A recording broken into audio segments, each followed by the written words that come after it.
No Evangelho, que é o capítulo 4 do Evangelho de São Mateus, vai narrar a tentação de Jesus no deserto. São Marcos narra a tentação no primeiro capítulo. São Mateus fala de 3 tentações. E São Lucas vai narrar no capítulo 3º. Então, São Mateus no 4º, São Marcos no 1º e São Lucas no 3º. São Marcos tem uma coisa importante que passa desapercebido aqui hoje. Sabe o que diz São Marcos? De que Jesus foi tentado durante 40 dias. Não foi uma tentação só. Todos os dias ele sofreu tentações. São Mateus fala de 3, as principais, para nos ensinar como devemos combater o demônio. E como Jesus, o novo Adão, venceu o demônio, que logo depois da criação havia derrotado o homem. São, como dizia Monsenhor João, 2 generais aqui, que estão lutando entre si. E nós somos o campo de batalha. Ele, Jesus, quer nos conquistar. O demônio também. E nós, queremos ser conquistados por quem? Esta é a pergunta. E não venha dizer que não tem uma terceira via. Ou uma ou outra. Nada de dizer, não, padre, o mundo é meio cinza, a gente fica entre uma coisa e outra. Não, senhor, não, senhora. 2 generais. Ou sou de um ou de outro. E Jesus, no deserto, é interessante porque o Evangelho começa fazendo referência ao batismo, a parte anterior. E depois do batismo é que ele foi para o deserto. E ficou 40 dias. Primeiro, no batismo, ele deu o exemplo de que ele foi, desceu as águas, não para se lavar, mas para purificar os homens. Ele assumiu sobre si as nossas culpas.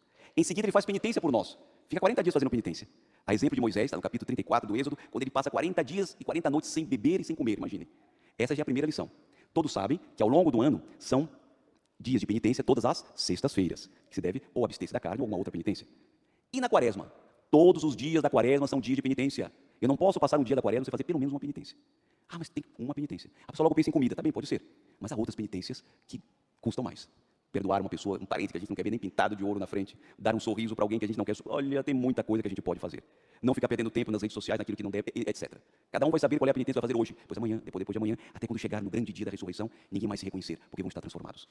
Então Jesus ficou 40 dias. Nós também. Vamos limitá-lo. Em seguida o demônio se aproxima. Jesus tem fome. 40 dias sem comer, só uma sustentação para poder mantê-lo. E quem que levou Jesus para o deserto? O Espírito Santo. Para quê? Para ser tentado. Portanto, a tentação é necessária. E por isso que nós também vamos para o deserto para sermos tentados. Porque é necessária a tentação. Lembra do que dissemos no início? Ninguém vence sem ter combatido. Ninguém combate sem ter inimigos e tentação. Então todos nós temos que ser tentados. Faz parte. Para mostrar o nosso valor. E há um momento em que, na hora da tentação, é que vem o embate. O demônio se aproxima de Jesus. Ele tem fome. O demônio é sempre assim. No momento que a gente está fragilizado, aí ele vai oferecer a solução. Tinha umas pedrinhas ali em volta no deserto. Sabe essas pedras de rio redondinhas assim? Já parece um pão, né? E a pessoa com fome já começa a ver pão na pedra. Aí tem vontade de dar uma dentada na pedra, porque entra o delírio, inclusive.